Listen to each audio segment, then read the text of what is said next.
सभी का बहुत बहुत स्वागत है आपके अपने platform let's learn with Shiven sir पे।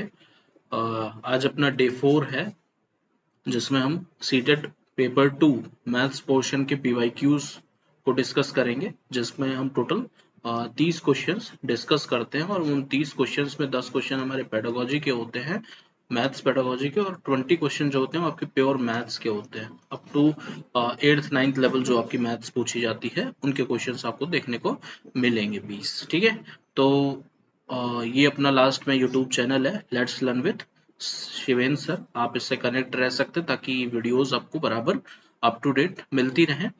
टोटल 3 वीडियो लेक्चर्स अपलोड हो चुकी हैं अभी तक। ठीक है, तो चलिए शुरुआत करते हैं अपने डे 4 की आज के पहले क्वेश्चन के साथ। ठीक है, चलिए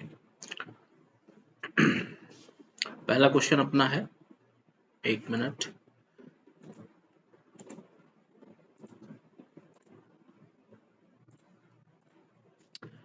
चलिए पहला क्वेश्चन अपना कह रहा है इफ 0.124 प्लस 0.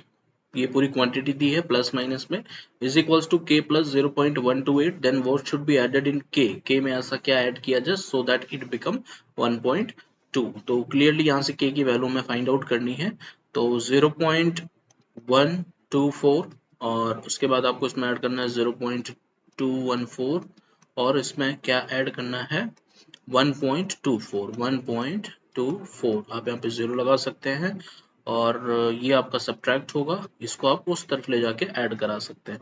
तो इन तीनों को अगर हम ऐड करते हैं तो 4 और 4 आपका हो जाएगा 8, 4 to 6 1 7 हो गया, 2 to 4 1 5 हो गया और ये हो गया 1.578। अगर हम इसकी बात करें -2.41, अगर इसको उधर भेजेंगे तो ये हो जाएगा हमारा प्लस में और हो जाएगा 2.41 के साथ ऐड हम करेंगे किसका 0.128 का। ठीक है, यहाँ पे 0 लगा सकते हैं, ऐड करेंगे तो ये हो गया हमारा 8 और ये हो गया 213 415 और ये हो गया 2।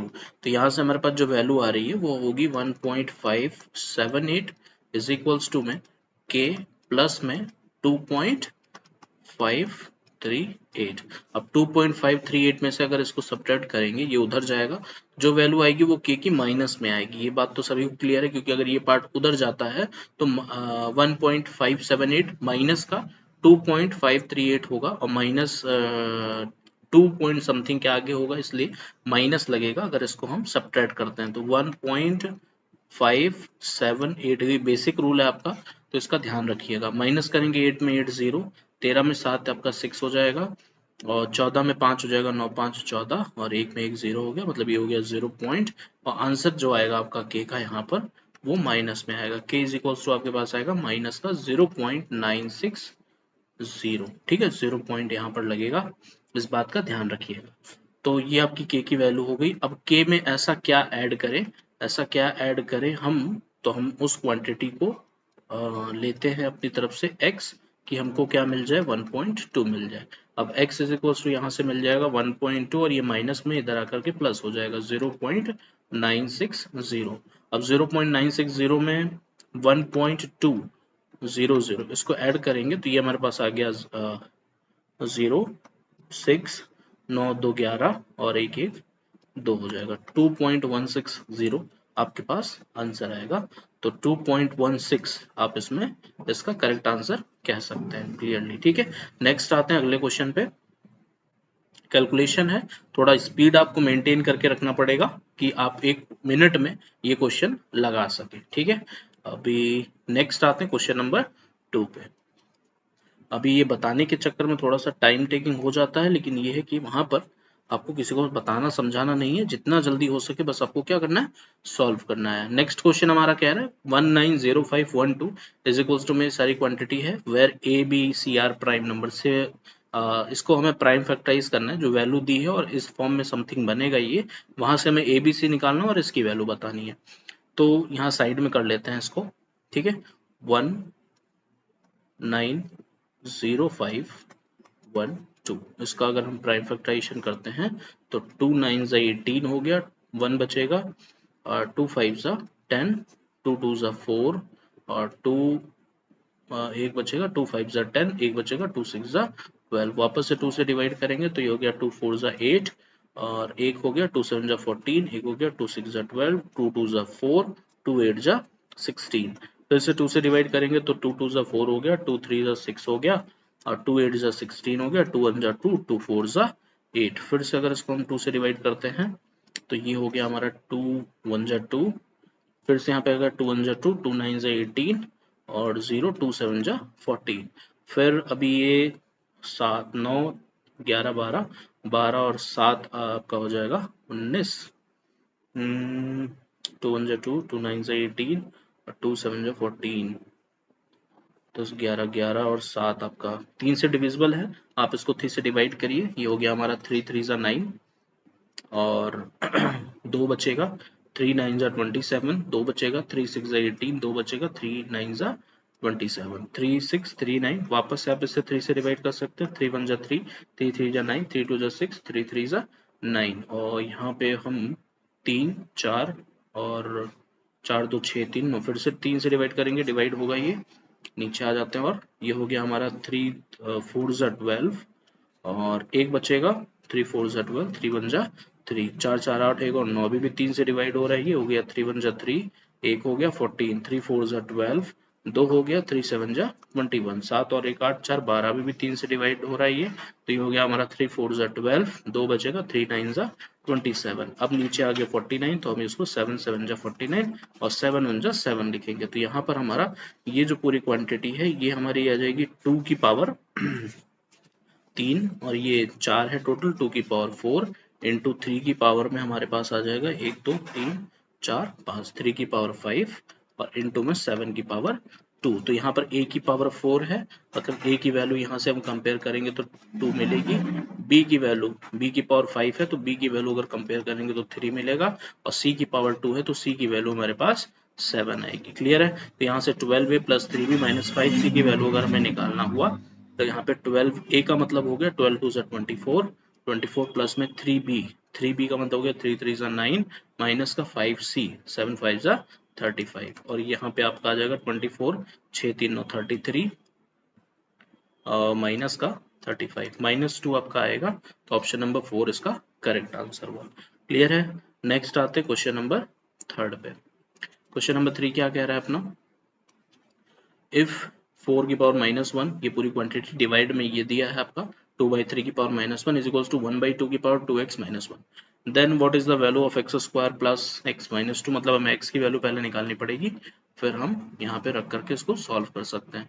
उसके लिए क्या करेंगे, a की पावर -1 की आइडेंटिटी हमें सभी को पता है कि 1/a होती है, एक्सपोनेंट रूल, तो यहाँ पर 4 की पावर -1 है तो ये हमारा 1/4 हो जाएगा, प्लस में ये हमारा 1/8 हो जाएगा और यहाँ पर डिवाइड लगा हुआ है, अभी इसको ऐसे ही रहने दे, 2/3 की पावर -1 है तो ये हो जाएगा हमारा 3/2 की पावर, मतलब अंदर वाली क्वांटिटी रिवर्स करेंगे तो पावर पॉजिटिव हो जाती है, इज इक्वल्स टू में 1/2 की पावर आपके पास दी हुई है 2x - 1, यहाँ पे एलसीएम लेंगे तो ये हो जाएगा आपका 8, 4 2 8 2 प्लस 1 3/8 आपका हो गया, इसको अगर हम मल्टीप्लाई करते हैं, साइन चेंज करते हैं तो ये वापस से रिवर्स हो जाएगा, 2/3 हो जाएगा, इज इक्वल्स टू 1/2 की पावर आपकी यहाँ पर 2x - 1 मिलेगा। अब ये हो गया 2 4 जा 8 और ये 3 से 3 कैंसिल, 1/4 बच रहा है, तो यहाँ पर हम लोग इसको लिख सकते हैं 1/4 को हम लिख सकते हैं 1/2 का होल स्क्वायर, ठीक है, 1 का स्क्वायर 1 और 2 का स्क्वायर 4 हो जाएगा, तो 1/4 आ गया और यहाँ पर आ गया आपका 1/2 की पावर 2x - 1। अब बेस आपके दोनों सेम हो गए तो आप एक्सपोनेंट को मतलब पावर को कंपेयर कर सकते हैं, तो 2x - 1 इज इक्वल्स टू 2 और ये आपका हो गया x इज इक्वल्स टू 1 उधर जाएगा ऐड हो जाएगा, ये हो गया 3/2, x की वैल्यू आपके पास 3/2 आई, x स्क्वायर अगर करेंगे तो 3 3 जा 9/4 हो जाएगा, ठीक है, 3 3 जा 9/4 प्लस में x है मतलब प्लस में 3/2 माइनस में 2, अगर इसका एलसीएम लेते हैं तो एलसीएम आपके पास आ जाएगा टोटल 4, ये हो गया 9 और प्लस में 2 से मल्टीप्लाई होगा 3 2 जा 6, तो यहाँ पूरा 4 से होगा तो यहाँ हो जाएगा माइनस का 8, 9 6 15, 15 में अगर हम 8 ले जाते हैं तो 5 2 7, ये हमारा बचेगा 7/4। क्लियर है, ये अपना आंसर होगा ऑप्शन नंबर पहला। नेक्स्ट आते हैं क्वेश्चन नंबर 4 पे। फोर्थ क्या कह रहा है, which of the following is true, question number 4, if a is a positive integer then root A is a rational number. Positive integer में आपका 5 भी आता है, लेकिन यहाँ पर क्या है, 5 एक प्राइम नंबर है और प्राइम नंबर का रूट लेने पर हमको क्या मिलता है, इरेशनल नंबर मिलते हैं। क्लियर है, ये बात सभी को पता होगा, नहीं पता है तो आप जानकारी के लिए इसको समझ सकते हैं। तो यहाँ पे root A is a rational number, ये बात हमारी यहाँ पर गलत हो जाएगी। इसने ट्रू पूछा है, the square root of a prime number is not a rational number, ये बात बिल्कुल सही है। अभी भी मैंने बताया प्राइम नंबर का अगर हम स्क्वायर रूट करते हैं तो वो हमारा इरेशनल बनता है, रैशनल नहीं बनता। यहाँ पे बोल रखा है नॉट अ रैशनल नंबर, तो ये बात यहाँ पर सत्य है। There is no perfect cube end with 4, ऐसा नहीं है। आप एग्जाम्पल के तौर पे 4 का ही क्यूब कर सकते हैं, ठीक है। 4 का क्यूब आप करेंगे अगर मान लीजिए तो कितना आएगा, 64 आएगा। वही यहाँ पे आप समझ सकते हैं, there is no perfect cube which end in 4, perfect cube ये नहीं है हमारा, 64 है 4 का क्यूब, और एंड किससे हो रहा है, 4 से हो रहा है, ठीक। फिर नेक्स्ट वो देखते हैं, ये भी हमारा गलत हो जाएगा। यहाँ पर पीएथ रूट दे रखा है, जैसे क्यूब रूट होता है, स्क्वायर रूट होता है, स्क्वायर रूट सिंपली ऐसा होता है, क्यूब रूट में आपको यहाँ पे 3 देखने को मिलेगा, ये पीएथ रूट है, आपको यहाँ पर क्या देखने को मिल रहा है, p देखने को मिल रहा है, और x की पावर q है, यहाँ पर x की पावर q है। अब जैसे क्यूब रूट होता है, स्क्वायर रूट होता है, जैसे यहाँ पे x लिखा हुआ है स्क्वायर रूट में, तो अगर हम रूट हटाएंगे तो पावर में क्या लगाते हैं, 1/2 लगाते हैं। इस सिचुएशन में अगर हम पावर हटाएंगे तो x की पावर 1/3 लगाएंगे, और इस सिचुएशन में x की पावर q के ऊपर हम लगाएंगे 1/p, मतलब ये हो जाएगा q/p, ठीक है। तो x की पावर जो हो जाएगा वो होगा आपका q/p, ना कि p/q, तो ये ऑप्शन भी गलत है, सेकंड ऑप्शन आपका इसका करेक्ट आंसर होगा। नेक्स्ट आते हैं क्वेश्चन नंबर 5 पे। क्वेश्चन नंबर 5 अपना क्या है, क्यूब रूट ऑफ 9 इंटू 1029 और डिवाइडेड बाई 12 इंटू 147 है, ये स्क्वायर रूट दिया हुआ है। तो क्यूब रूट में अगर हम बात करें तो क्यूब रूट में 9 है, 9 को 3 इंटू 3 लिख सकते हैं। 1029 की अगर हम बात करें तो 9 1 10 2 12, 3 से डिविजिबल है ये भी, 3 3 जा 9, 3 4 जा 12, 3 3 जा 9, और अगर हम इसकी बात करें 3 3 6 4 10, ये नहीं जाएगा, तो ये हो गया हमारा 7 से डिविजिबल होना चाहिए, 7 4 जा 28, 7 4 जा 28, और आपका बचेगा 6, 7 9 जा 63, ठीक है। और ये हो गया 7 7 जा 49, ये हो गया 7 1 जा 7, मतलब आप इसको लिख सकते हैं इंटू में 3 इंटू में 7 की पावर 3 इंटू मतलब 7 इंटू 7 इंटू 7, ये आपका हो गया क्यूब रूट इसका, ठीक है। क्यूब रूट में हम क्या देखते हैं कि 3 3 का पेयर बनना चाहिए, उसको आप बाहर निकाल दें, तो ये हो गया आपका 3 इंटू 7, नॉर्मली क्यूब रूट से बाहर आ गया और 3 इंटू 7 में कन्वर्ट हो गया। डिवाइडेड बाई यहाँ पर लगेगा, और स्क्वायर रूट में दिया हुआ है 12 इंटू 147, तो 7 1 8, 8 4 12, 147 भी आपका क्या है, 3 से डिविजिबल है, और यहाँ पर आपका आ जाएगा 3 4 जा 12, 2 बचेगा, 3 9 जा 27, और ये आ गया 7 7 जा 49, 7 1 जा 7, और यहाँ पे स्क्वायर रूट में आप 12 वाले पार्ट को लिख सकते हो 2 इंटू 2 इंटू में 3, 2 2 जा 4 3 जा 12, और इंटू में 3 इंटू में 7 इंटू 7, ये पार्ट हो गया हमारा 147 के लिए। अब यहाँ पे दो दो के पेयर बन रहे हैं, 2 का 3 का और 7 का, तो बाहर आप लिख सकते हैं 2 इंटू 3 इंटू 7, क्लियर है। तो यहाँ से इस तरीके से हम इसको सॉल्व कर सकते हैं, ये हो गया 7 3 जा 21 डिवाइडेड बाई 3 2 जा 6 और 6 7 जा 42, और ये हो गया 1/2 आपका, तो 1/2 इसका करेक्ट आंसर है, ये 1 जा और ये 2 जा, ठीक है। क्वेश्चन नंबर 6 पे आते हैं, one common factor of x square, ये क्वाड्रेटिक दिए हुए हैं 3, इनमें से कोई एक इसका कॉमन फैक्टर जो तीनों को डिवाइड करता है, तीनों को, ठीक है। तो ये चेक करने के लिए क्या करेंगे, यहाँ से x माइनस 3 अगर है तो x इज इक्वल टू कितना हो जाएगा, माइनस का 3 आएगा, और निकालने का तरीका ये है, जो भी आपका फैक्टर दिया उसको आप 0 के इक्वल रखेंगे, और 0 के इक्वल रखते ही आपकी x की वैल्यू कितनी हो जाएगी, -3 आ जाएगी। तो पहले वाले से तो x इज इक्वल टू -3 आ रहा है, चेक करते चलेंगे हम लोग इसमें, x इज इक्वल टू -3 अगर रखेंगे तो यहाँ पर क्या मिलना चाहिए हमको, सॉल्व होने के बाद 0 मिलना चाहिए, अगर 0 मिलेगा तो फैक्टर है, 0 नहीं मिलता तो फैक्टर नहीं है। -3 रखेंगे तो यहाँ पर आ जाएगा हमारे पास 3 3 जा 9, ये हो गया माइनस का 6 और ये हो गया माइनस का 15, तो ये हमारा कहीं से भी 0 नहीं होने वाला है, तो ये ऑप्शन ये पहले ही हमारा डिसकार्ड हो गया, पहले वाले को ही लेकर के। x इज इक्वल टू अगर +3 की बात करते हैं, हम -3 इज इक्वल टू 0 करेंगे तो x की वैल्यू 3 मिलेगी, 3 मिलेगी, तो यहाँ पर हम 3 3 जा 9 और प्लस में 3 2 जा 6 माइनस में 15, 9 6 15 माइनस 15, ये सेटिस्फाई कर रहा है। इस वाले की बात करेंगे तो 3 रखेंगे, 3 त्रिक का 9 माइनस का 8 त्रिक 24 और प्लस में 15, 15 और 9 आपका 24 होता है, 24 माइनस 24 0 हो जाएगा। अभी एक्स इसमें चेक कर लेते हैं। 3 3 9 प्लस में 7 3 21 माइनस का 30 21, ये आपका एग्जैक्ट आ रहा है, मतलब आपका ये वाला करेक्ट आंसर होगा तीनों के लिए। ठीक है, x माइनस 3, आगे चेक करने की जरूरत नहीं है।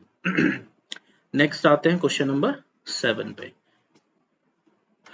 The solution of the equation this is equals to 1/23 is also the solution of, इनमें से कौन सा? सिंपल है, आप इसको पहले सॉल्व कर लें। x माइनस 2x आपके लिए हो जाएगा माइनस एक्स, और प्लस का 1 माइनस का 4 आपके लिए हो जाएगा माइनस का 3, और अपॉन में आपके पास दिया हुआ है 3 minus 5x is equals to में आ जाएगा 1/23। यहाँ से अगर सॉल्व करेंगे क्रॉस मल्टीप्लाई तो ये हो गया माइनस का 23x और माइनस का 3 3 9 3 2 6 और इज इक्वल्स टू में 3 माइनस 5x। तो 23 माइनस का है, 5 को इधर लेके आएंगे प्लस में आएगा, तो ये हो गया हमारे पास माइनस का 18x, और यहाँ से हमारे पास आ जाएगा 3 प्लस में ही था, ये प्लस हो जाएगा, तो 69 प्लस 3 आपका आ गया 72। x इज इक्वल्स टू यहाँ से वैल्यू आ गई माइनस का 4। अब x इज इक्वल्स टू -4 इनमें पुट करके फटाक से हमें क्या करना है, चेक करना है ऑप्शंस को, और उसके साथ उसके अकॉर्डिंग डिस्कार्ड करते हुए चलना है। तो यहाँ पे हमारा है 3 और यहाँ पर आ जाएगा 5 इंटू -4 मतलब माइनस का 20। ठीक है, -20 -7 हमारा आ जाएगा माइनस का 27। क्लियर है। अब यहाँ पे आ जाएगा माइनस का 2 और 11 माइनस 9 इंटू -4 माइनस प्लस हो जाएगा, तो 11 प्लस 36 और इज इक्वल्स टू कितना आना चाहिए, 13 आना चाहिए। तो ये हमारा आ रहा है 27 था ये हमारा। ठीक है, 27 इंटू 3 करेंगे तो ये हो गया 7 3 21। थोड़ी कैलकुलेशन ज़्यादा है इसमें, तो देखते हैं क्या है इसका सीन। 7 3 21 का 1 कैरी 2 और 3 2 6 6 2 8 आपका हो जाएगा, ज़्यादा ही कुछ है, माइनस का 81 हो गया और माइनस 36 और 10 आपका हो जाएगा 46 47 इंटू 2 की अगर बात करेंगे तो 94 आएगा। 47 इंटू 2 94 माइनस का 94 और ये 13 आना चाहिए, कहीं से भी नहीं आ रहा, पहला ऑप्शन हमारा गलत होगा। फिर से यहाँ पे अगर बात करते हैं तो ये सेकंड ऑप्शन चेक कर रहे हैं। 3 और 7 x से मतलब -28 -5 ये आपका हो जाएगा माइनस का 33 -2 9 4 -36 -11, तो -36 -11 आपका हो जाएगा 36 46 और 47 -47 और इज इक्वल्स टू में कितना आना चाहिए, 13 आना चाहिए यहाँ पर भी। तो ये ऑप्शन में मेरे को कुछ लग रहा है फिलहाल, लेकिन देख लेते हैं। 3 त्रिकोणों माइनस का 99 हो गया ये, और ये आपका हो जाएगा 94 और माइनस माइनस प्लस का 94। ठीक है, ये भी हमारा 13 नहीं आ रहा है, ये भी हमारा कैंसिल आउट होगा। क्लियर है। अभी नेक्स्ट देखते हैं 3 5 ये हो जाएगा हमारा, बाहर 3 लिख लेते हैं इसको, और ये हो गया 5 इंटू -4 माइनस का 20 माइनस का 7 -27 हो गया, और माइनस का 2 9 4 -36 -11 वापस से आपका हो जाएगा -47। ठीक है, y इज इक्वल्स टू में 13 आना चाहिए। अब यहाँ पर एक चीज और देखना है कि ये सारी की सारी क्वांटिटी क्या दे रखी है, सेम दे रखी है, ये भी बात ध्यान रखनी है। तो वापस से यहाँ पे माइनस माइनस प्लस का आपका क्या बन रहा है, 94 बन रहा है, और यहाँ पर आपका बन रहा है माइनस का 81 अब यहाँ पे अगर हम इसको 81 को सब्ट्रैक्ट करते हैं तो ये हो गया 3 और ये हो गया 1। ठीक है, 13 आ रहा है, तो मतलब ये ऑप्शन हमारा करेक्ट होगा। तो ये भी आपका इस तरीके से डिस्कार्ड हुआ, तो ये हमारा तीसरा ऑप्शन इसका करेक्ट आंसर होगा। ठीक है, नेक्स्ट आते हैं क्वेश्चन नंबर 8 पे। क्वेश्चन नंबर 8 क्या कह रहा है अपना, 2x माइनस 3y की वैल्यू 9 है, xy की वैल्यू आपकी दी है, what is the value of 4x। अब इस क्वेश्चन में देखिए ध्यान से, ये आपका आई थिंक एनसीईआरटी पे तो नहीं है ये क्वेश्चन, लेकिन एग्जाम्पलर जो होती है एनसीईआरटी की, जो अभी यूज होती है हमारी एग्जाम्पलर, उसमें आपको ये क्वेश्चन देखने को मिलेगा। सिंपली इसमें क्या करना है, आप स्क्वायरिंग बोथ साइड करें इस केस में, तो ये हो गया आपका 4x² मतलब a का स्क्वायर, प्लस का b का स्क्वायर करेंगे तो हो जाएगा 9y स्क्वायर, और माइनस 2ab करेंगे 3 2 6 2 12 माइनस का 12xy इज इक्वल्स टू 9 का स्क्वायर आपका हो जाएगा 81। अब यहाँ पर आप क्या करेंगे, एक्स वाई की जगह पर पहले तो -3 पुट कर दीजिए, -3 पुट करते ही 12, 24, 36 प्लस का 36 आएगा। ये हो गया आपका 4x² प्लस का 9y² प्लस का 36, उधर 81 है तो 81 माइनस 36 हो गया। अब इन दोनों को सब्ट्रैक्ट करेंगे तो 11 में 6 हमारा हो गया, 6 5 11, 7 में 3 हो गया 4, 45 आ गया। अब क्या करेंगे, ये क्वांटिटी हमारी किसके बराबर आ रही है, 45 के बराबर आ रही है, और दोनों तरफ हम क्या करने वाले हैं, एक्स वाई का डिवाइड करने वाले हैं। क्लियर है। अगर एक्स वाई का डिवाइड करेंगे तो हमें ये क्वांटिटी मिलेगी, ध्यान से देखिएगा। एक्स वाई का पहले इसमें डिवाइड होगा तो एक्स से एक्स कैंसिल होगा, ऊपर एक एक्स बचेगा, नीचे वाई बचेगा। ठीक है, मतलब यहाँ पे हमारे पास आ जाएगा 4x अपॉन में y, जब हम इस क्वांटिटी को इससे डिवाइड कराएंगे, और जब इससे डिवाइड कराएंगे प्लस में, तो यहाँ पर हमारे पास बचेगा 9y बाई x, जिसकी वैल्यू हमसे पूछी गई थी। अब यहाँ पर आ रहा है आपका 45 अपॉन में xy की वैल्यू आपसे पूछी दी गई है -3 जब आप इससे डिवाइड करेंगे तो -15 आएगा। क्लियर है, तो इसकी वैल्यू आपकी कितनी आ रही है, -15, ऑप्शन नंबर पहला। ठीक है, ये इसका इजीएस्ट वे है सॉल्व करने का। नेक्स्ट आते हैं क्वेश्चन नंबर 9 पे। क्वेश्चन नंबर 9 क्या कह रहा है, if the coefficient of x² y² comma में x² है and y² in the expression हमको दिया हुआ है, कोफिशिएंट कंपेयर करना है, और the expression this are A B C, इन तीनों के coefficient A B C respectively हैं, और वैल्यू हमको निकालना है इसका।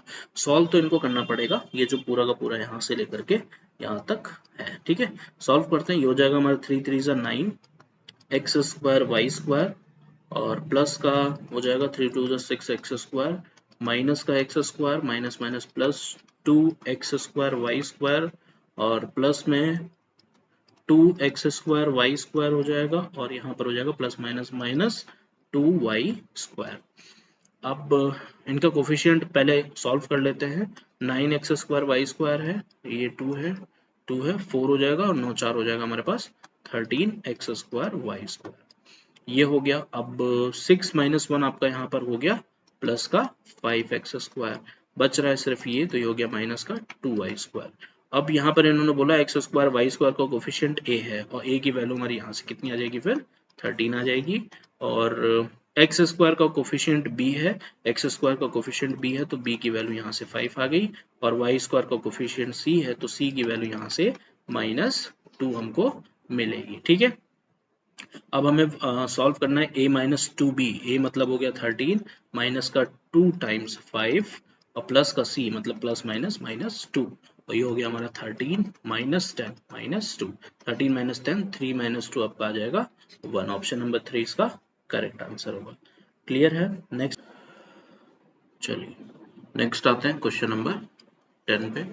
What is the difference between the compound interest received when a sum of 12,000 is invested at 20% per annum for one whole 1/2 years, मतलब 1.5 साल की बात कर रहा है। If the interest is compounded half yearly, पहले half yearly की बात की गई है, and if the invest is compounded yearly, दोनों बातों को निकालना है हमको। कंपाउंडेड हाफ ईयरली पे कंपाउंड इंटरेस्ट निकालना है, और कंपाउंडेड ईयरली पे कंपाउंड इंटरेस्ट निकालना है। ठीक है, तो उसके बाद उनका डिफरेंस हमको बताना। तो सबसे पहले हम बात करेंगे कंपाउंडेड हाफ ईयरली पे। तो हाफ ईयरली की अगर हम बात करते हैं तो यहाँ पे हमारे पास जो फॉर्मूला होता है अमाउंट का, वो होता है प्रिंसिपल और 1 प्लस आर से रेट हो गया अपॉन में आपका ये 100 हो गया, और पावर में यहाँ पर आप टी लगा सकते हैं, जहाँ पर टी आपका क्या होता है, टाइम होता है। तो अगर कंपाउंडेड हाफ ईयरली की बात करेंगे तो 1.5 साल के लिए 1.5 साल में टोटल 3 हाफ ईयर होते हैं, तो टी की वैल्यू यहाँ पे 3 यूज की जाएगी, और अमाउंट सबसे पहले निकालेंगे, उसके बाद हम CI निकालते हैं, क्योंकि कंपाउंड इंटरेस्ट का डिफरेंस निकालना है। What is the difference between the compound interest,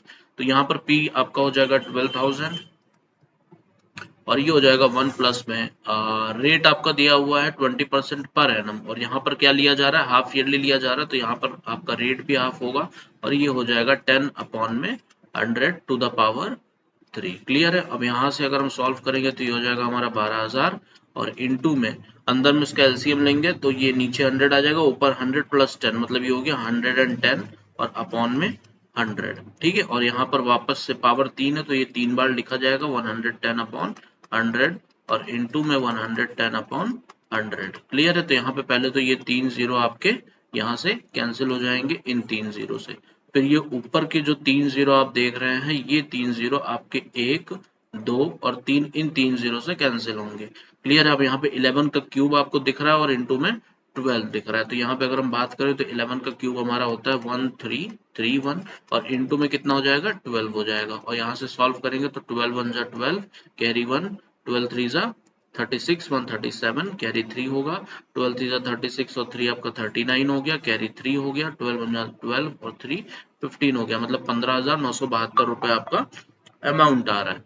तो अमाउंट अगर आपका इतना आ रहा है तो कंपाउंड इंटरेस्ट आपका जो होगा वो हो जाएगा अमाउंट माइनस का सी आई नहीं सॉरी पी होता है ये माइनस पी। तो कंपाउंड इंटरेस्ट आपका कितना आ जाएगा, अमाउंट आपका आया 15,972 और यहाँ से पी आपका था 12,000 और यहाँ पर हम इसको अगर सब्ट्रैक्ट कराएंगे तो ये हो जाएगा 3,972। ठीक है, तो ये आपका आ रहा है सी आई कंपाउंडेड हाफ ईयरली का। अगर हम कंपाउंडेड ईयरली की बात करते हैं तो कंपाउंडेड ईयरली में सेम इसी तरीके से आप अमाउंट का फॉर्मूला लगाएंगे P 1 plus R upon 100 to the power T. तो यहाँ पर ईयरली जब करेंगे तो सबसे पहले हम लोग क्या करेंगे, टाइम हमारे पास 1.5 साल है, पहले हम 1 साल का निकालेंगे, उसके बाद हाफ ईयर का निकालेंगे, दोनों को क्या करेंगे ऐड करते हैं। तो ये मतलब ऐड करने की जरूरत नहीं पड़ती है, अपने आप आ जाता है वो। तो हम इस तरीके से तोड़ के निकालते हैं उसको, ठीक है, ब्रेक करके 1 साल का फिर आधे साल का। अब 1 साल का निकालने के लिए अमाउंट आपके पास आ जाएगा, प्रिंसिपल सबसे पहले आपके पास 12,000 है और इनटू में आर यहाँ पर आपको 20% लेना है क्योंकि पर एनम की बात हो रही है, ईयरली की बात हो रही है यहाँ पर, ठीक है, तो 20% ही लेना है और टाइम आप यहाँ पर 1 ईयर लेंगे। तो ये हो जाएगा आपका 1 प्लस में 20 अपॉन 100 और यहाँ पर पावर हो जाएगी 1। यहाँ से सॉल्व करेंगे तो ये हो गया 12,000 और इनटू में आपका हो जाएगा 100 प्लस 20 120 और अपॉन में 100। क्लियर है। तो ये 2 जीरो आपके इन 2 जीरो से कैंसिल हो गए और 12 इंटू 12 आपको 144 होता है, एक जीरो इसका यहाँ पर आ गया। क्लियर है। तो ये आपका हो गया अमाउंट 1 साल का। ठीक, अब आप कंपाउंड इंटरेस्ट की बात यहाँ पे कर रहे हैं, थोड़ा नीचे करता हूँ इसको। अब कंपाउंड इंटरेस्ट की बात करें, अभी हाफ ईयर निकालना बाकी है, तो वापस से हम अमाउंट पे आएंगे। अब यहाँ पर प्रिंसिपल हम लोग क्या लेंगे, जो हमारे पास अमाउंट आया है। कंपाउंड इंटरेस्ट में यही करते हैं, सिंपल इंटरेस्ट में आपका प्रिंसिपल हर जगह सेम होता है। तो ये हो गया 14400 और ब्रैकेट में 1 प्लस, अब यहाँ पे ये ध्यान रखिएगा जो आधा साल बचा हुआ है हम उसकी बात कर रहे हैं, तो फिर से हाफ ईयर की बात हो रही है, मतलब यहाँ पर रेट आपका क्या हो जाएगा, हाफ हो जाएगा और यहाँ पर हो जाएगा पावर 1 क्योंकि हाफ ईयर एक हाफ ईयर की बात हो रही है। तो यहाँ पर ओवरऑल जो इफेक्ट पड़ता है वो रेट पे पड़ता है जब कंपाउंडेड ईयरली और हाफ ईयरली की बात की जाती है। यहाँ से सॉल्व करेंगे तो जाएगा 14,400 और इनटू में 110 अपॉन में 100। तो ये 2 जीरो से वापस से आपके 2 जीरो कैंसिल हो गए।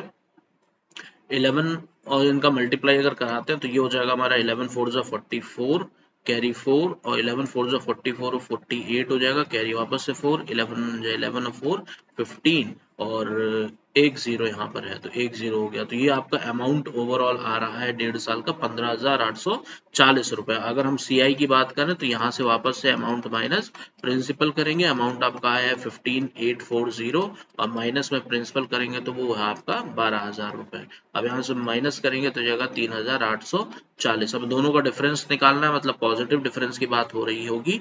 तो यहाँ पर जो ऊपर आया है हमारा सीआई 3,972 रुपए, इसको और इनका डिफरेंस करेंगे। ठीक है, तो 3,972 और 3,840 इनका डिफरेंस आपका हो जाएगा, ये हो गया 2, ये हो गया 3, ये हो गया 1 और ये 0 हो जाएगा। टोटल 132 रुपए आपका इसका डिफरेंस आ रहा है। ठीक है, तो ऑप्शन नंबर सेकंड हमारा इसका करेक्ट आंसर होगा।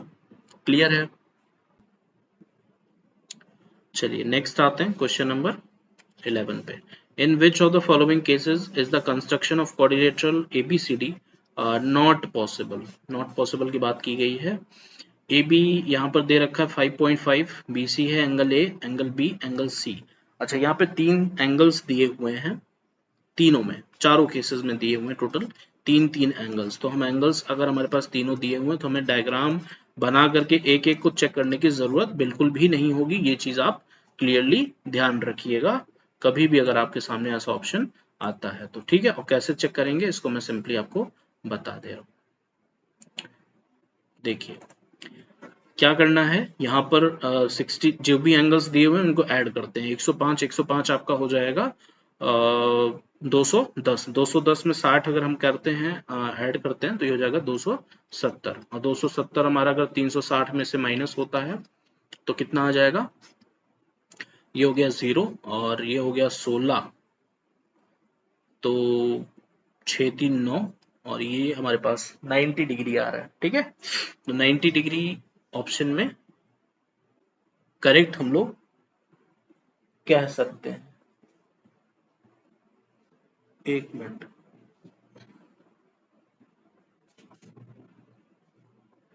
ठीक है, तो ये ऑप्शन हमारे लिए सही है, लेकिन यहाँ पे नॉट पॉसिबल की बात की गई, इसलिए ऑप्शन हमारा सही नहीं होगा यहाँ पर। ठीक है, क्योंकि यहाँ पे तो क्वाड्रिलेटरल बन रहा है।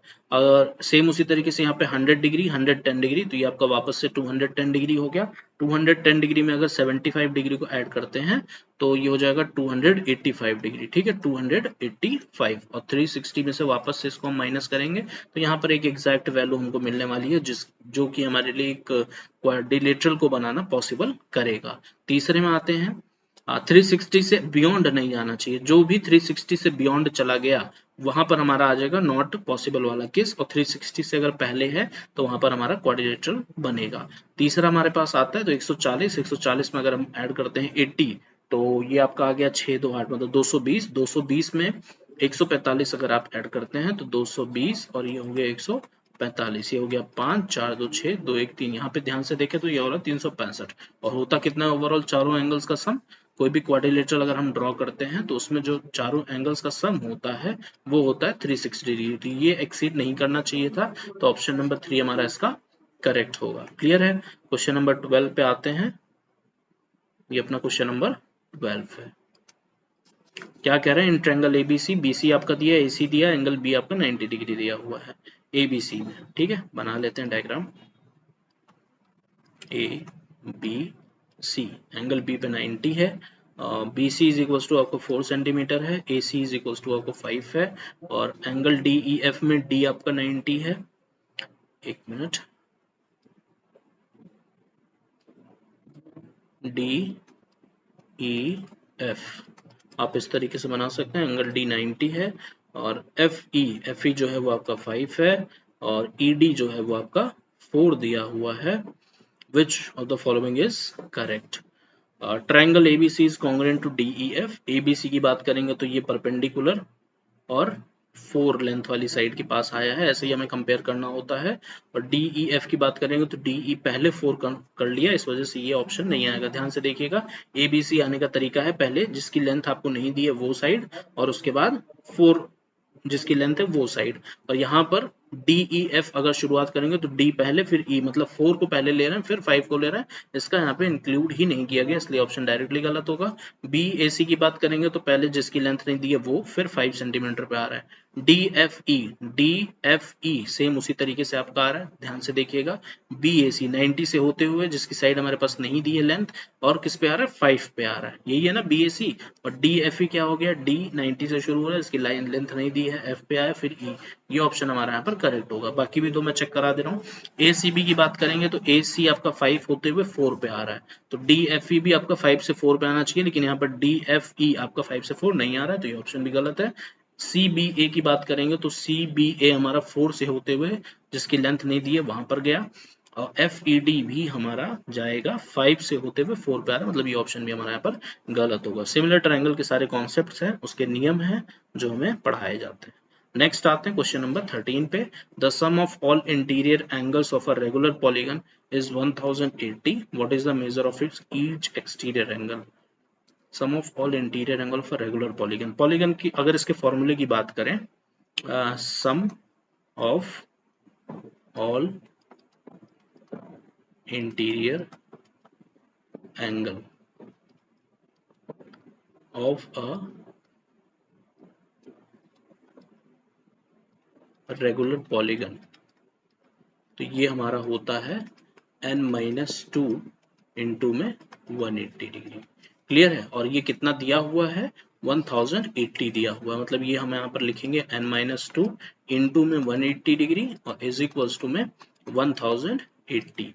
तो यहाँ से 0 से पहले तो 0 कैंसिल होगा, फिर n-2 इज इक्वल्स टू आ जाएगा 108 और अपॉन में 18 और ये 3 से कैंसिल आउट होगा, 3 6 जा 18, 3 3 जा 9, एक होगा 3 6 जा 18, 6 6 जा 36, n minus 2 is equals to 6 आ रहा है, तो n is equals to 6 plus 2 जो कि हो जाएगा 8।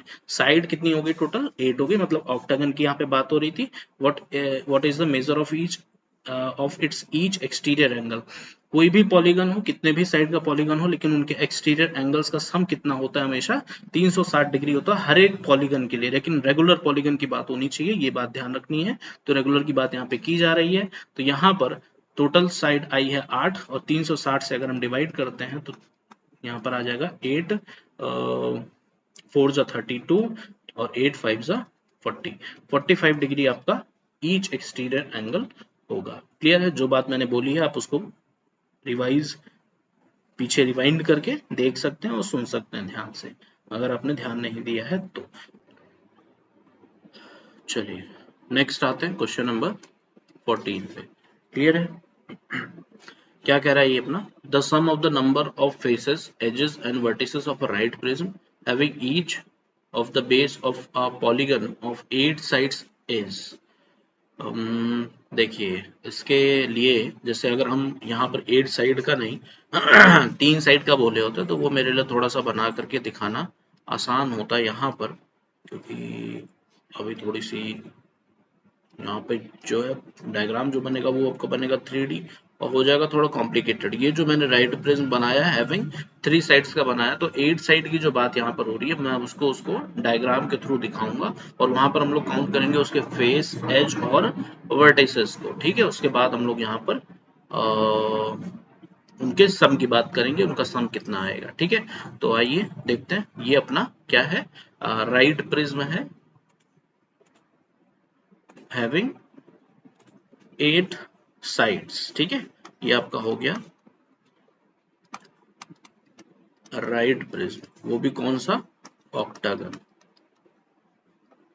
ऑक्टागन राइट प्रिज्म जिसमें 8 साइड नीचे और 8 साइड ऊपर होगी। उसके बाद आप ध्यान से देख सकते हैं इनके हर एक वर्टेक्स को ऊपर के नीचे वाले से ज्वाइंट कराया गया और ऐसे हमारा ये 3D डायग्राम तैयार होता है। क्लियर है? अब इसमें अगर टोटल हम फेसेस की बात करने वाले हैं, वर्टिसेस की बात करने वाले हैं और एजेस की बात करने वाले हैं। ठीक है? तो अगर फेसेस की बात करते हैं तो एक फेस तो आपका पूरा ऊपर का हो गया, एक नीचे का हो गया। और ध्यान से अगर आप देखें तो 8 फेज आपको दिखेंगे। एक फेज तो आपका ये हो गया पूरा का पूरा। ठीक है? मैं यहाँ पे ड्रॉ भी कर दे रहा हूँ थोड़ा सा।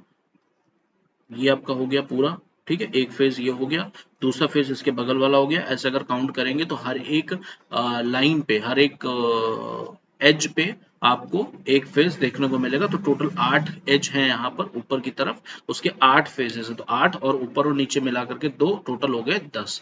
वर्टेक्स की अगर बात करें तो कोने जो वर्टेक्स होते हैं वो कितने हो जाएंगे? 1 2 3 4 5 6 7 8, 8 ये हो गए और नीचे 8 हो जाएंगे। तो 8 और 8 कितने हो गए? 16 हो गए। एजेस की अगर बात करते हैं तो हमारे पास 8 तो ऊपर हो गए, 8 नीचे हो गए और ये जो लाइन आप देख रहे हैं ये भी हमारी लाइन, एज लाइन को ही बोला जाता है। ये भी हमारी टोटल कितनी हो जाएंगी? 8 हो जाएंगी। ठीक है? तो ये 8 8 16 और 8 तिरिक 24, टोटल एज कितने हो गए? 24 हो गए। अगर इनके सम की बात करें तो 6 4 10 और 2 3 4 और 1 5, आपका 50 इसका करेक्ट आंसर होगा। क्लियर है? तो इस तरीके से आप इसको समझ सकते हैं। नेक्स्ट आते हैं हम लोग अपने क्वेश्चन नंबर 15 पे। ठीक है? In quadrilateral ABCD angle C आपका 72 है, एंगल डी 80 है। The bisector of angle A and B meet at point O, what is the measure of EOB. Quadrilateral दिया हुआ है, क्वाड्रिलेटरल आप बना सकते हैं किसी भी प्रकार का। हमने इस तरीके से बनाया, ये हो गया आपका ए बी सी डी और एंगल सी जो है वो आपका 72 डिग्री दिया हुआ है, इसमें कोई दिक्कत नहीं है। ठीक है? कोई बात नहीं। उसके बाद एंगल डी जो है वो आपका दिया हुआ है 80 डिग्री, ये भी ठीक है। एंगल ए का बाइसेक्टर अगर हम ऐसा बनाते हैं कि एंगल ए यहाँ पर और यहाँ पर क्या हो? इक्वली बाइसेक्ट हो।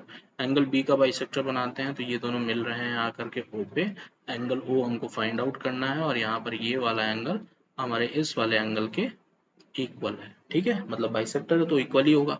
अब यहाँ पे सबसे पहले क्वाड्रिलेटरल में एंगल सम प्रॉपर्टी की बात करें तो चारों एंगल का सम कितना हो जाएगा हमारे पास?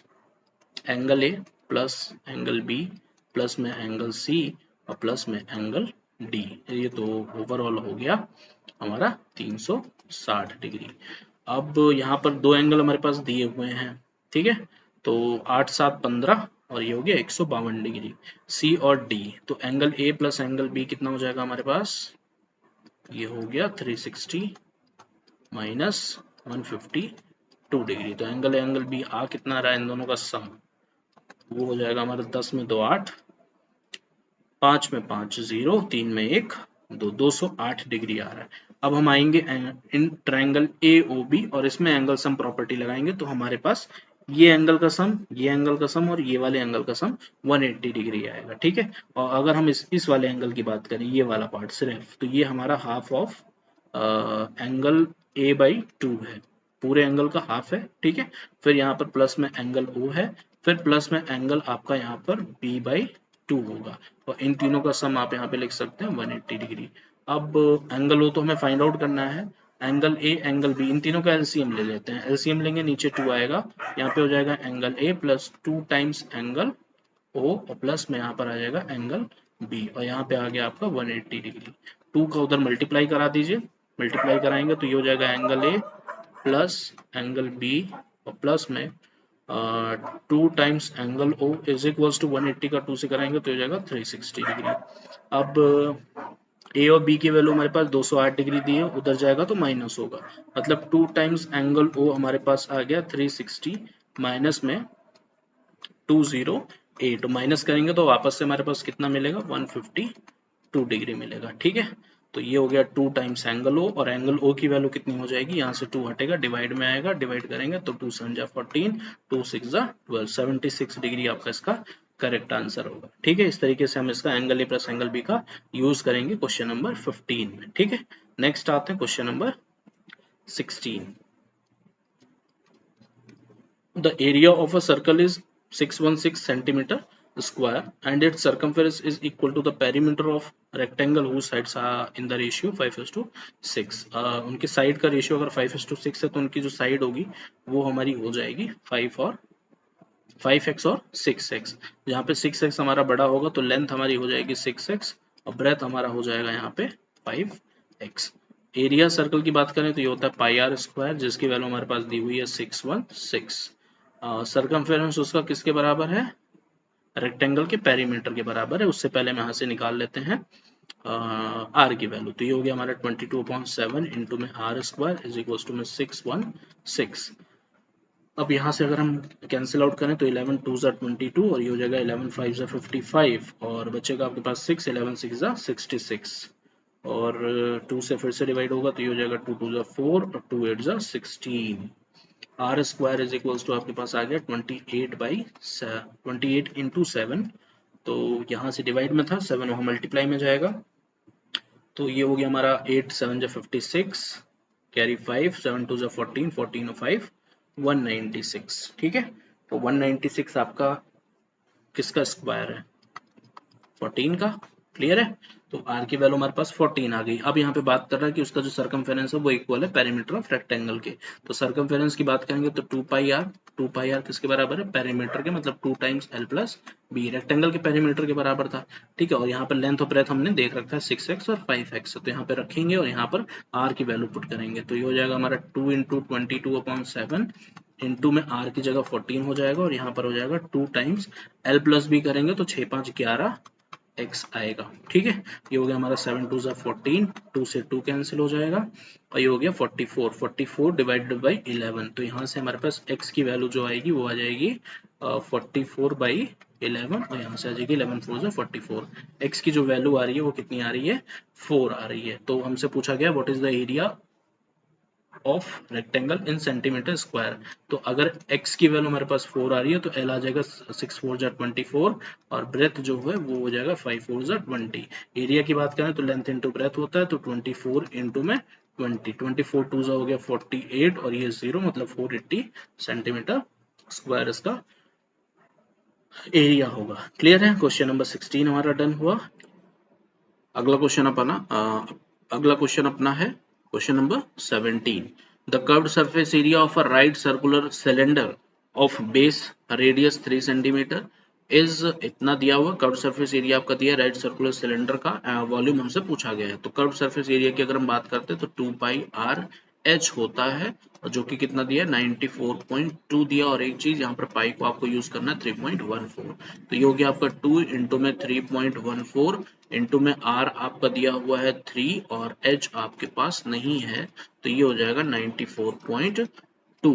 क्लियर है। अब यहाँ से अगर हम इसको डिवाइड करना चाहें 3 से, तो ये हो जाएगा हमारा 3 2 जा 3 3 जा 9 और 3 1 जा 3, एक बचेगा 3 4 जा 12, 31.4 आ रहा है, और ये आपका 3.14 है। तो यहाँ पे आप ध्यान से देखिए 2 और h का मल्टीप्लाई हमारा 2h हो गया इज इक्वल्स टू में 31.4, और अपॉन में यहाँ पर 3.14 मल्टीप्लाई में नीचे आ जाएगा 3.14, ऊपर नीचे आप 100 का मल्टीप्लाई करा दें तो आपको ऊपर देखने को मिलेगा ये आपका हो गया 3140 और नीचे मिलेगा 314, तो ये हमारा चला जाएगा 10 टाइम्स। तो h यहाँ पर आ जाएगा आपका 5, 2h इज इक्वल्स टू 10, तो h इज इक्वल्स टू आपका 5 आ गया। यहाँ से वापस से आप वॉल्यूम पे आइए, वॉल्यूम आपका होता है पाई आर स्क्वायर एच, पाई की वैल्यू आपको 3.14 लेनी है, आर का स्क्वायर मतलब आपका 9 हो गया, एच का मतलब हो गया आपका 5, 9 5 जा 45 और ये आपका हो गया 3.14 और इसको 45 से मल्टीप्लाई कर दीजिए, 4 5 जा 20 हो जाएगा, 5 1 जा 5 2 7, 5 3 जा 15,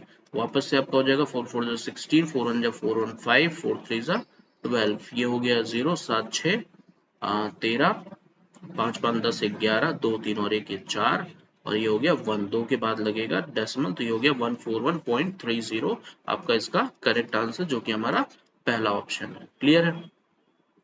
नेक्स्ट आते हैं हम लोग अपने क्वेश्चन नंबर, वो क्या था ऊपर वाला 17 था, ये अपना क्वेश्चन नंबर 18 है। क्लियर है।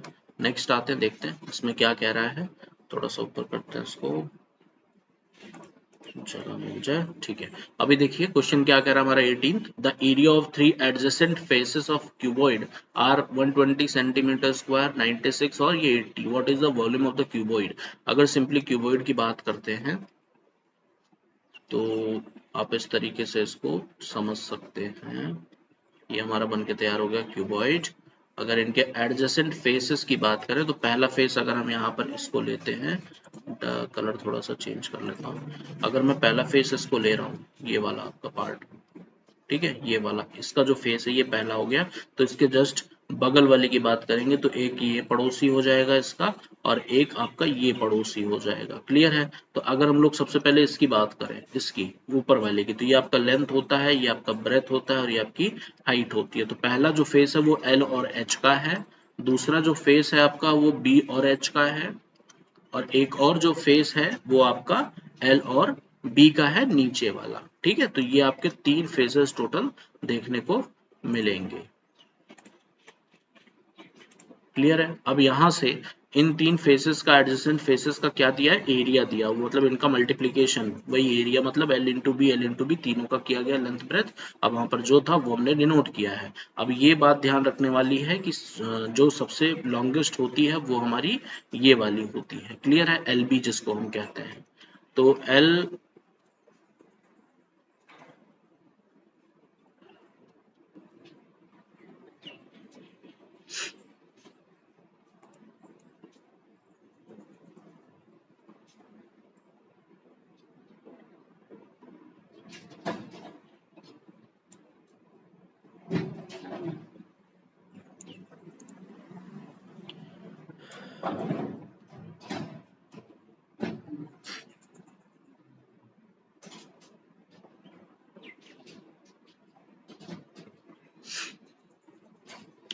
चलिए नेक्स्ट आते हैं क्वेश्चन नंबर 18 पे। क्या कह रहा है, the area of 3 adjacent faces of a cuboid are 120 centimetre square, 96 centimetre square और 80 सेंटीमीटर स्क्वायर। अगर एडजेसेंट फेसेस की बात करें क्यूबॉइड में, तो आप सिंपली इसको ऐसा समझ सकते हैं, डायग्राम बना लेते हैं हम और फिर बताते हैं। देखिए ये आपका हो गया, पहला तो आपका ये वाला फेस हो जाएगा बड़ा वाला, फिर आपके ये जो नीचे फेस दिख रहा है ये वाला पार्ट हो जाएगा ये वाला, ठीक है, नीचे वाला, और फिर ये आपका हो जाएगा ये साइड वाला, ठीक है। ये आपके 3 एडजेसेंट फेसेस हैं। इनकी अगर एरिया की बात करें तो एक का होता है LB, दूसरे का होता है BH, तीसरे का होता है HL, और सबकी आपके पास वैल्यू दी हुई है। एक की आपके पास 120 है, एक की 96 है और एक का आपके पास दिया हुआ है 80। अब यहाँ से आपको फाइंड आउट क्या करना है, what is the volume of the cuboid. Volume के लिए वॉल्यूम आपका क्या होता है, क्यूबॉइड का वॉल्यूम होता है L into B into H, ठीक है। तो यहाँ से LBH तो फाइंड आउट करना पड़ेगा। तो आप एक काम करेंगे, यहाँ पर पहले और दूसरे को डिवाइड करेंगे, तो LB और डिवाइडेड बाई क्या होगा, यहाँ पर BH होगा, और ये हो जाएगा 120 डिवाइडेड बाई 96। यहाँ पे B से B कैंसिल हो गया, L और H में रिलेशन आएगा, और ये हो जाएगा 12 10 120 और 12 8 96, 2 4 8, 2 5 10। तो यहाँ पर आ जाएगा आपका पहला relation 4L is equals to 5H, ये पहला रिलेशन आया। उसके बाद सेम उसी तरीके से इसको और इसको डिवाइड करेंगे, तो ये हमारा हो जाएगा BH अपॉन में HL इज इक्वल्स टू में 96 अपॉन में 80, और ये हो गया आपका 8 10 और ये हो जाएगा 8 1 8, 8 2 16, 5 2 5 10, 2 6 12, और यहाँ से H से H कैंसिल हो जाएगा, तो ये हो गया हमारा 5B इज इक्वल्स टू में 6L। ये आपका एक रिलेशन आ रहा है, ठीक है। तो यहाँ से क्या करेंगे हम लोग, L की जो वैल्यू यहाँ से निकलेगी इस वाले क्वांटिटी से, वो L आ जाएगा हमारा 5H अपॉन में 4, और इसका इस्तेमाल हम लोग करने वाले हैं जहाँ पर L और H आ रहा हो। ये LH है, यहाँ पर हम इस्तेमाल करेंगे L की वैल्यू 5H अपॉन 4। यहाँ पर अगर H और L की जगह पर हम पुट कर रहे हैं 5H अपॉन में 4 इज इक्वल्स टू में 80। तो यहाँ से 5 से ये कैंसिल आउट होगा, 5 1 5 3 और 5 6 30, और ये हो जाएगा H इंटू H स्क्वायर और 16 4 64। तो H इज इक्वल्स टू कितना आ गया आपका 8 आ गया। क्लियर है। H की वैल्यू अगर आपके पास 8 आ रही है तो यहाँ से L की वैल्यू कितनी हो जाएगी, 40 अपॉन में 4। 8 आ रहा है तो 8 यहाँ पे पुट करेंगे, 8 5 40 बटे 4, तो L की वैल्यू यहाँ से आ जाएगी आपकी 10। L आ गया, H आ गया, बचा हमारे पास क्या, B बच रहा है। तो यहाँ से आप यहाँ से फाइंड आउट कर लीजिए, B इज इक्वल्स टू कितना हो जाएगा 6L अपॉन में 5। तो यहाँ से आ गया आपका 6L हो गया 60 अपॉन में 5 करेंगे तो 5 1 5 और 5 2 10। तो B की वैल्यू आपकी आ गई 12। एक क्वांटिटी ये आई है, एक क्वांटिटी ये आई है और एक क्वांटिटी ये आई है। पूछा गया था आपसे LBH, तो L की वैल्यू आपकी हो गई 10 और B की वैल्यू आपकी हो गई 12, H की वैल्यू आपकी हो गई 8। तो ये हो जाएगा 10 8 80, 80 इंटू में 12, 12 अट्ठे कितना होता है, 12 अट्ठे 96, 96, और ये हो गया 0। 960 आपका इसका सेंटीमीटर क्यूब में वॉल्यूम होगा, 960 ऑप्शन नंबर 4। क्लियर है। नेक्स्ट आते हैं हम लोग अपने अगले क्वेश्चन पे। चलिए नेक्स्ट क्वेश्चन नंबर 19 देखते हैं। 19 क्या कह रहा है, व्हाट इज द, चार्जिंग भी खत्म हो रही है, what is the mean of the median mode and range of the following data. तो सबसे पहले इस डाटा में जो ये आपके ऑब्जर्वेशंस दिए हुए हैं इनको आप रीअरेंज करेंगे इंक्रीजिंग ऑर्डर में। तो सबसे छोटे की अगर बात करें तो 2 से शुरुआत हो रही है, 2 के बाद आपको 3 नहीं है, 4 नहीं है, 5 है, 5 के बाद 6 है, 6 के बाद 7 नहीं है, 8 है, 9 है।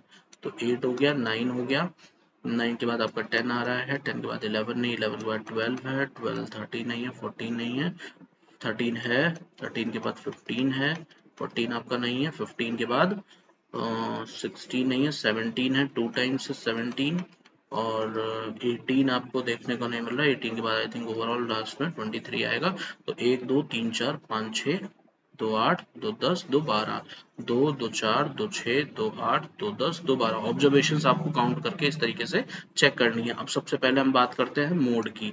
इस सिचुएशन में मोड वही होगा जो मैक्सिमम टाइम रिपीट हो रहा होगा, जो ऑब्जर्वेशन जो कि 17 है, 2 बार आ रहा है, तो 17 यहाँ पे इसका मोड हो गया। रेंज की अगर बात करेंगे तो रेंज हमारा होता है maximum minus minimum increasing order में जो लिखते हैं, तो हो जाएगा 23 माइनस 2 जो कि आ रहा है हमारा 21, तो ये हो गया रेंज।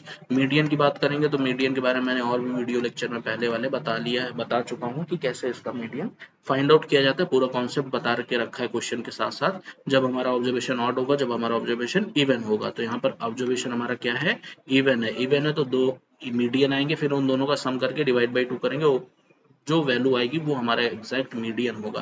तो यहाँ पे टोटल 12 ऑब्जर्वेशन है, मतलब n इज इक्वल्स टू 12 है, तो 12/2 पहले करेंगे, ये हमारा आ जाएगा सिक्स्थ ऑब्जर्वेशन। सिक्स्थ ऑब्जर्वेशन कौन सा है, 2 2 4 2 6 ये है, और 6 के जस्ट बाद सेवंथ ऑब्जर्वेशन ये है। तो इन दोनों का सम करेंगे, 10 प्लस में 12, 12 डिवाइडेड बाई 2, तो ये हो जाएगा 22/2 हमारा 11। ये हमारा आ रहा है मीडियन।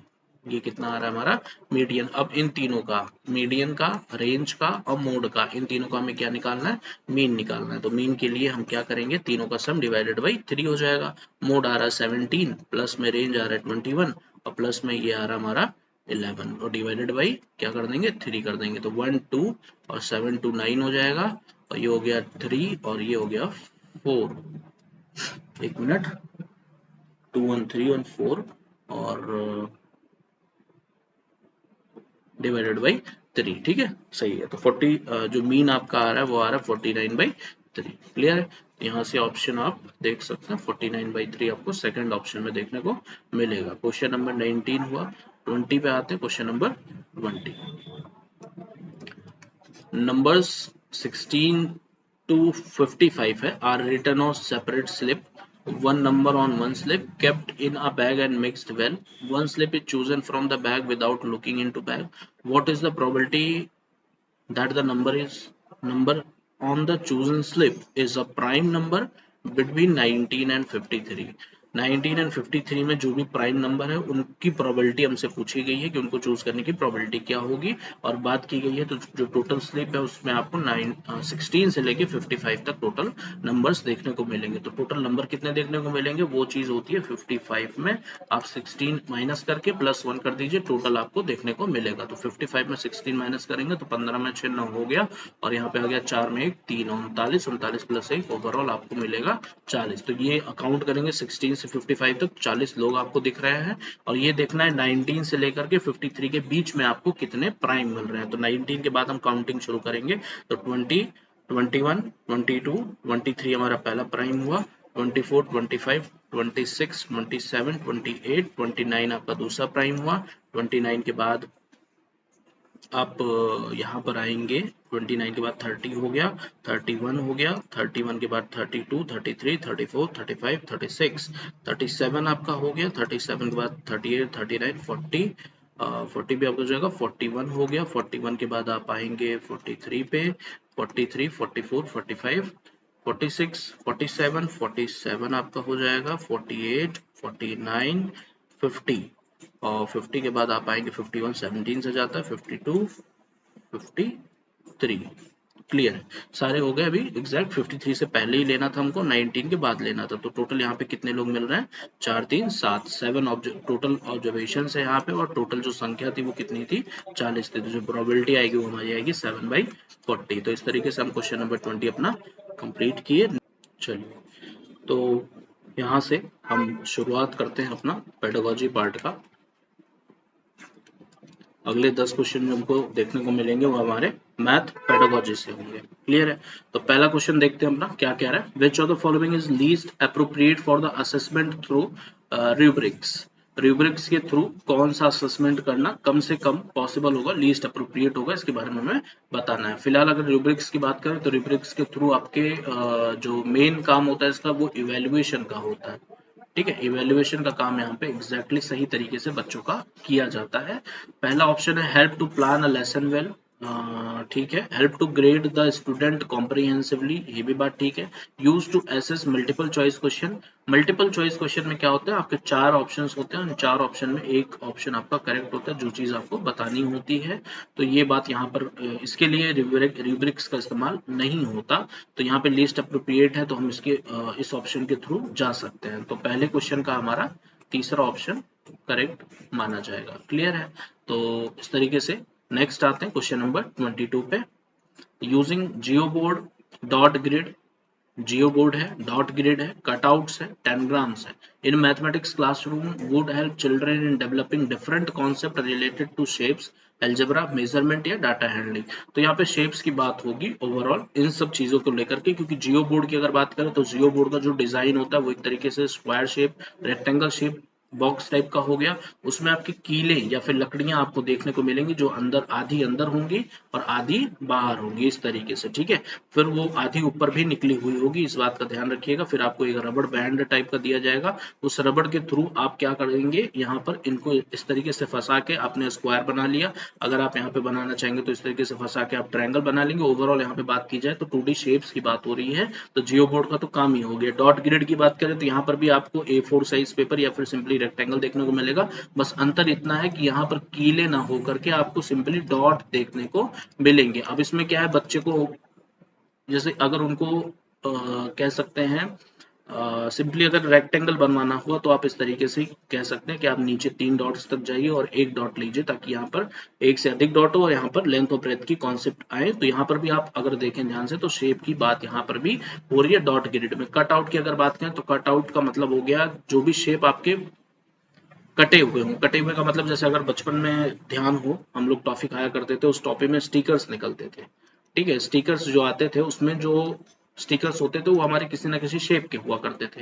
वहां पे स्पाइडरमैन बना हुआ या फिर शक्तिमान बना हुआ इस तरीके से भी होता था, या फिर सिंपली हम कलरफुल शेप्स की बात कर लें, कोई स्क्वायर बन गया आपका या रेक्टेंगल बन गया, या इनकी मदद से कुछ आपको चिड़िया वगैरह बना के दे दिया गया। तो कटआउट्स भी हमारे ये होते हैं, ये भी हमारे शेप्स को ही रिप्रेजेंट करते हैं। टेनग्राम की अगर बात करें तो टेनग्राम आपका एक A4 साइज पेपर या सिंपली रेक्टेंगल आप ले सकते हो, उसमें आपको डिफरेंट डिफरेंट शेप्स देखने को मिल जाएंगे। क्लियर है, तो इस तरीके से आप वहां पर बता सकते हैं। ये आपका हो जाएगा ऐसा और ये ऐसा, आपको डिफरेंट डिफरेंट शेप्स यहाँ पर देखने को मिलेंगे, ठीक है। तो ये आपका हो गया। अब इसमें से आप क्या करेंगे, एक पर्टिकुलर शेप को आपने निकाला और वहां पर उससे कुछ ना कुछ आप बना सकते हैं। जैसे एक सिंपली बना, यहाँ पे अगर देखना चाहें तो ये ट्रायंगल आपने निकाला, ट्रायंगल को आप एक यहाँ पे कोई भी पार्ट है, फिश मान लीजिए, ठीक है। फिश का पीछे का पार्ट है ये हमारा, वो भी यहाँ पे सर्कुलर भी आप देख सकते हैं, मिलेगा आपको कहीं ना कहीं, ठीक है। तो ये जरूरी नहीं है आपको स्क्वायर रेक्टेंगल ही मिले, सर्कुलर भी मिल सकता है। तो उसका आपने एक पार्ट निकाला, इसका आपने एक पार्ट निकाला और यहाँ पर आपने क्या बना दिया, फिश बना दिया इस तरीके से, ठीक है। तो यहाँ पर टेनग्राम भी हमारा शेप्स को लेकर के ही होता है, तो इसलिए हमारा पहला ऑप्शन यहाँ पे करेक्ट होगा। नेक्स्ट आते हैं क्वेश्चन नंबर 23 पे। गणितशारा संग्रह is the work for which Indian mathematician. तो यहाँ पर महावीरा द्वारा था ये अपना, ठीक है। हिंदी में क्या कह रहा है, ये गणित सार संग्रह किस भारतीय गणितज्ञ का काम है। तो ये महावीर का काम है, ठीक है, महावीरा। नेक्स्ट आते हैं क्वेश्चन नंबर 24 पे।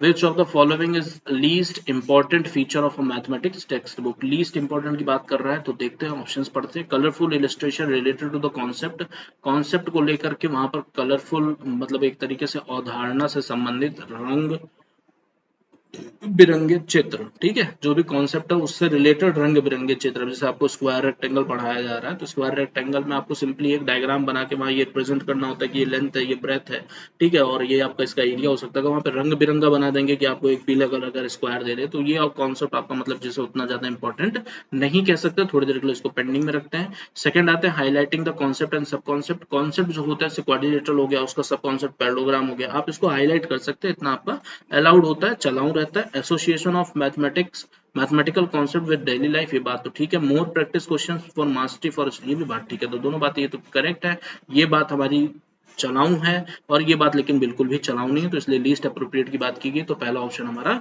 यहाँ पर करेक्ट होगा। नेक्स्ट आते हैं क्वेश्चन नंबर 25 पे। 25 क्या कह रहा है, in which of the following statement number 5 is used in the ordinal sense. Ordinal number जो होता है, ऑर्डिनल नंबर जैसे हमारे अगर 1 2 3 की बात करें तो हम 1 को क्या बोलते हैं, फर्स्ट बोलते हैं, 2 को क्या बोलते हैं, सेकंड बोलते हैं, 3 को क्या बोलते हैं, थर्ड बोलते हैं। तो इस तरीके से ये हमारे ऑर्डिनल नंबर कहलाते हैं। तो यहाँ पे ऑर्डिनल सेंस में 5 को हम यूज करेंगे तो वो फिफ्थ रूप में यूज करेंगे, फिफ्थ कहीं लिखा मिलेगा तो आपका करेक्ट आंसर होना चाहिए। देयर आर 5 टीम, यहाँ 5 का इस्तेमाल किया है। This box contain many sets of 5 pencil, यहाँ पे 5 का किया है। I am at 5th place in annual achievement in my class, यहाँ पे आपका ऑप्शन नंबर 3 सही होगा। आई हैव ओनली 5 फ्रेंड, तो ये इस तरीके से नेक्स्ट थर्ड क्वेश्चन आपका सही हो जाएगा। नेक्स्ट आते हैं क्वेश्चन नंबर 26 पे। Which of the following statement are true for argumentation in mathematics classroom? Argumentation का मतलब हो गया तर्क वितर्क की बात हो रही है। तो ऑप्शन देखते हैं, ये क्वेश्चन हम पहले भी कर चुके हैं। It can be understood as a line of reasoning that intends to show or explain why a mathematical result is true. बिल्कुल सही बात थी ये हमारी, ये पहले भी ऑप्शन में था। A mathematical argument might be formal or informal proof, ये ऑप्शन आपको वहां नहीं देखने को मिला था आई थिंक, लेकिन ये बात यहाँ पर करेक्ट होगी, वो किसी भी तरीके से आपको उसका प्रूफ दे सकते हैं। नेक्स्ट आते हैं, it can also be a part of heuristic approach in mathematics education. ये बात भी हमारी बिल्कुल सही है, ह्यूरिस्टिक जहां पर भी आएगा मैथमेटिक्स को लेकर के वो बात एकदम करेक्ट होगी। ह्यूरिस्टिक का मतलब हो जाता है आपका स्टेप वाइज कॉन्सेप्ट में किसी भी कॉन्सेप्ट को स्टेप वाइज डीपली समझाना, ठीक है। और नेक्स्ट आते हैं, it can not be used for teaching mathematics as argumentation is important only for social science. ऐसा कुछ नहीं है, आर्गुमेंटेशन हर एक लगभग सब्जेक्ट्स में आपको देखने को मिलता है। तो ए बी सी आपका राइट आंसर यहाँ पर होगा। नेक्स्ट आते हैं क्वेश्चन नंबर 27 पे, ठीक है। क्वेश्चन नंबर 27 क्या कह रहा है, A mathematics teacher asked student to take a definite shape and cut it into different parts to make different shape with those parts such an exercises। फिलहाल अगर बात करें तो ये डायग्राम की बात हुई जो भी हमने पीछे देखा था, तो ठीक है, इसमें हमारे डिफरेंट शेप देखने को मिलते हैं, हम उनको निकाल करके अलग अलग चीजें बनाते हैं। ये आपका एक तरीके से क्रिएटिव बातें हैं, क्रिएटिव चीजें बच्चे के अंदर क्रिएटिविटी लेके आती है, ठीक है। तो देखते हैं पहला क्या है, helpful to develop the concept that perimeter is directly. यहाँ पेरीमीटर एरिया की बिल्कुल बात नहीं की जाती है, शेप्स की बात की जाती है। Create noise in the class नहीं। Good for teacher to have some leisure time, ये बात भी यहाँ पर गलत होगी। Creative exercise for learning the concept that same area can have different shapes, ये बात यहाँ पर सही है। सेम एरिया का मतलब हो गया जैसे यहाँ पर एक आपने स्क्वायर या रेक्टेंगल लिया, उसमें आप डिफरेंट शेप्स ले रहे हैं, तो इस तरीके से आप यहाँ पर ये कह सकते हैं कि एरिया तो इसका ऊपर वाले का जो भी है अंदर में जितने भी पार्ट्स हैं उन सबका मिला दिया जाए तो वो हमारा सेम है, ठीक है। तो इस तरीके से हम ये बात कह सकते हैं। तो ये फोर्थ ऑप्शन हमारा यहाँ पे करेक्ट हुआ। नेक्स्ट आते हैं क्वेश्चन नंबर 28 पे। Martha says that the recipe for 1 kg cake require 4 teaspoon of butter, so she need to put 2 teaspoon of butter for half of kg cake. Martha is displaying conservation of area, conservation of volume, estimation या proportional thinking. यहाँ पे directly proportional की बात हो रही है। कहने का मतलब अगर 1 केजी केक में आपको 4 टीस्पून लग रहा है तो 2 की बात करेंगे तो 8 लगेगा, 3 की बात करेंगे तो आपको 12 लगेगा। ओवरऑल जितने की भी बात करेंगे उसमें आप 4 से मल्टीप्लाई करते जाएंगे, या फिर अगर हाफ की बात करेंगे तो यहाँ पे भी 4 से मल्टीप्लाई होगा, तो हाफ केजी केक में आपका 2 टीस्पून लगेंगे। तो ये एक तरीके से प्रोपोर्शनल थिंकिंग की बात है, ठीक है। तो 28 का आपका फोर्थ ऑप्शन करेक्ट होगा। नेक्स्ट आते हैं क्वेश्चन नंबर 29 पे। A teacher can address conceptual error in mathematics by focusing on formal algorithm in the class। Formal algorithm के लिए ये हम नहीं कह सकते, थोड़ी देर के लिए इसको पेंडिंग रखिए। Solving many question her self, उनके सॉल्व करने से कोई ऐसा नहीं है, उनके नहीं बच्चे की बात होती चाहिए यहाँ पे। यूजिंग समेटिव असेसमेंट, ये हमारा फाइनल एग्जाम होता है, तो यहाँ पर भी ये ऑप्शन गलत है। ये दोनों ऑप्शन यहाँ पे मतलब इसको लेकर के गलत माने जाएंगे। नेक्स्ट आते हैं, लास्ट बोल रहा है यूजिंग अल्टरनेटिव पेडागोजिकल स्ट्रेटेजीज। हाँ, ये बात यहाँ पर करेक्ट होगी, ये बात यहाँ पे इनकरेक्ट होगी, मतलब फोर्थ ऑप्शन आपका इसका करेक्ट माना जाएगा क्वेश्चन नंबर 29 का, ठीक है। मतलब a teacher can address conceptual error in mathematics by using alternate pedagogical strategies, ठीक है। नेक्स्ट आते हैं क्वेश्चन नंबर 30 और लास्ट क्वेश्चन है ये अपना पेडागोजी का। In a mathematics class allowing students to attempt problem independently, अगर उनको खुद दिया जाए कि आप अपनी अपनी प्रॉब्लम खुद सॉल्व करेंगे बिना किसी का इधर उधर देखे, तो ये एक तरीके से उनके अंदर जो भी कमियां हैं उनको दूर करने का एक तरीका है कि आप पर्टिकुलर हर एक बच्चे की कमियां जान पाएंगे, ठीक है। तो यहाँ पे देखते हैं ऑप्शंस के through. Waste too much time of the class, नहीं ये नहीं है, टाइम तो जाता है ये बात है, लेकिन वो टाइम वेस्ट नहीं होता, वो उनके काम आता है जिसमें उनको प्रोग्रेस करने में मदद मिलती है, तो ये ऑप्शन यहाँ पे गलत होगा।